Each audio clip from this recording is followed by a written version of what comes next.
4K discs are currently the gold standard of the home movie market, and there are always some bargains to be had. I recently picked up Bad Times at the Royale and Glass on 4K disc in a 2 for £20 offer at HMV.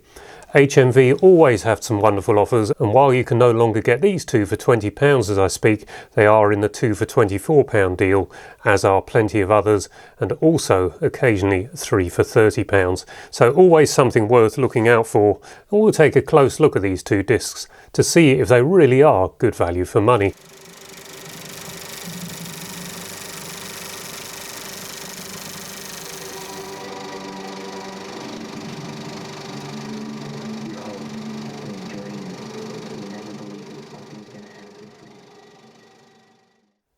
Bad Times at the Royale is a 2018 film and directed by Drew Goddard.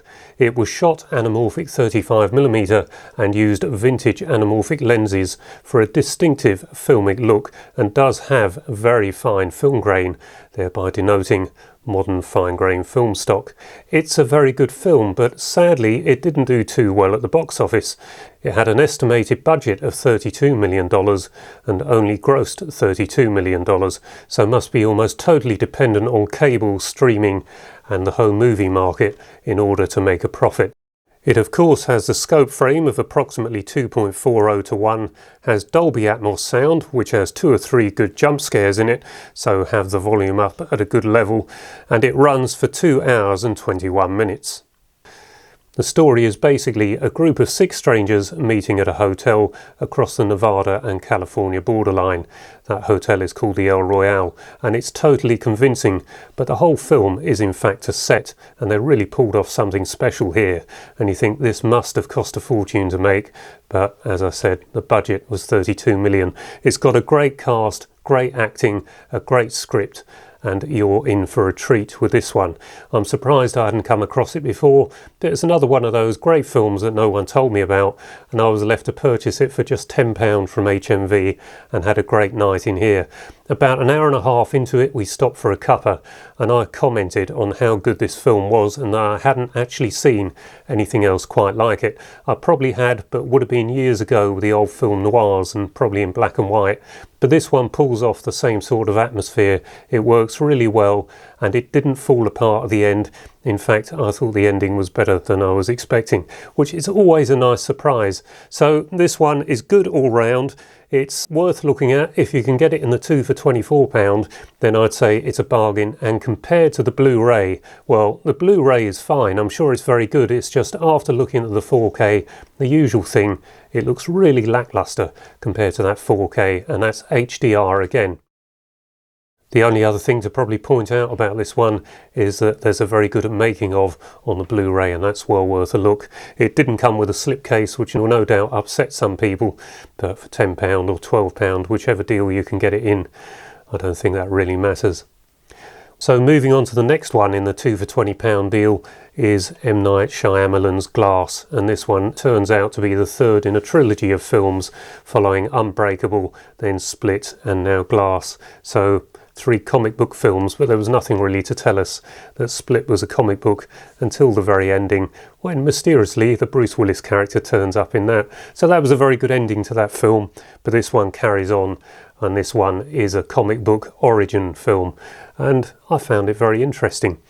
It's a 2019 film. It has the anamorphic scope ratio of approximately 2.40 to 1, Dolby Atmos sound, and runs for 2 hours and 9 minutes.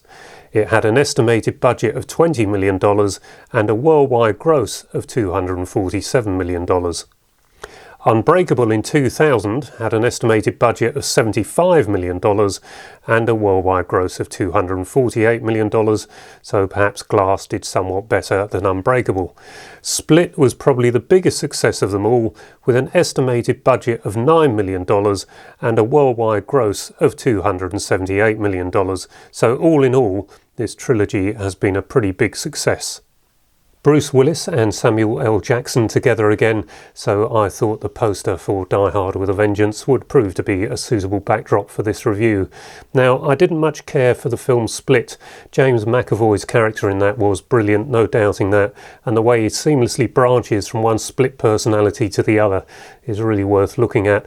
And possibly in Glass, he's even better, because whereas I think there might have been a dozen split personalities in Split, I think there are over 20 in this one, and it must have taken some rehearsing to pull that off, or perhaps quite a lot of takes. But brilliant acting on the part of James McAvoy, and Samuel L. Jackson and Bruce Willis are always worth watching and very good, so altogether a very good cast. I think Glass, I preferred it to Split, but I don't think it's on the same level as Unbreakable, which I thought was rather special when I first saw it when it was first released. And it's nice to see the story rounded off, even though I don't think it was ever going to be possible to match that first film, because it had the mystery to it then. We didn't know what we were watching. But this time, of course, we know we're watching a sort of comic book brought to life, but in a more realistic fashion than the Batman, Superman, Spider-Man films and all the other lesser superhero characters. It's less obvious that you're watching a comic, and is really a film for anyone in a way. But I think it's got a certain sort of audience, and maybe it sort of missed the mark in some respects. But I liked it. I liked Unbreakable in 2000. I thought that was rather special. I know from my review a lot of people did not agree with me on that, but I thought it was rather special and might be worth another look, because like Bad Times at the El Royale, Unbreakable is a sort of film noir in a way. It's all very dark, very rainy, very mysterious and very atmospheric. And although I don't think Glass has got that same look to it, it's nice to see that story rounded off. I think most of us know that Bruce Willis has not been in the best of health lately, but he seemed perfectly able in this one in 2019 and matched the performance that he portrayed in Unbreakable in 2000. The sound on Glass is good when it needs to be, so no complaints there. I don't think the image quality is going to be among the best you've ever seen, but it does have that distinctive filmic look, despite having been shot on video at 3.4K, and this is therefore upscaled to 4K.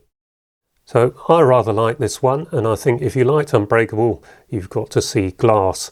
It may be a little disappointing for some who really liked Unbreakable, but perhaps a second viewing of this one might make it a little more fulfilling. Right, so other HMV offers. When I actually purchased El Royale and I was looking for a second, this was the one I fancied, Widows, but it had gone by the time I put the order in. Shouldn't have waited overnight, should I? But anyway, managed to get Widows in a 2 for £24, along with Looper, which is one that people have recommended to me because they know I like these time-twisting, time-travelling adventures. But I went into the Bath HMV again recently, and plenty of offers in there. In fact, just a great shop overall. It's not only video, of course, there's a lot of vinyl in there, but there are a lot of videos in the Bath store, particularly Blu-rays and particular sections for different genres of Blu-ray, and plenty of displays for offers on 4K, and they seem to be the ones that we're predominantly interested in today, because it is of course the latest and the best format, and there are plenty of things to choose from in here. I came away with some birthday presents for my brother, who's just turned 60. Poor old boy, but I'll be delivering those in a few days, I hope. So always worth popping into an HMV. But another thing I did, I popped into the Bath CEX, and I did get the 1 to 4 box of Star Trek the Motion Picture to Star Trek 4, so I might do a Star Trek update soon too. Now, I had an idea, because I do enjoy going around to different HMVs, and particularly if I like a store, I do tend to head back there if I possibly can. But there's a few I've been to that I haven't shot video at, but I thought there's plenty of us YouTubers out there with, well, mobile phones that act as cameras, I suppose, but there's plenty of YouTubers out there that do actually go to HMV and often upload videos about what they've purchased. But I thought what I'd like to do is I'd like to ask you all to see if you can get some shots of your local HMV, because I can't get round to them all. I'm unlikely to be heading to the Newcastle branch anytime soon, for example, and John at Mondo Chelovek Movies is good friends with Stephen Monkey Mason, I think, who runs that branch. So here's a tag for John and Mondo Chelovek Movies. Let's have another look at that HMV, please, John, and maybe get permission to film round there from Steve and show us what else is available in that HMV, because it does look like a great store, and I love that cinema poster display put up, so I'd like to have a more detailed look at that again, please. And there's Keith at Euphoria Pictures, who's in Republic of Ireland, of course, but I don't think he's too far from Belfast.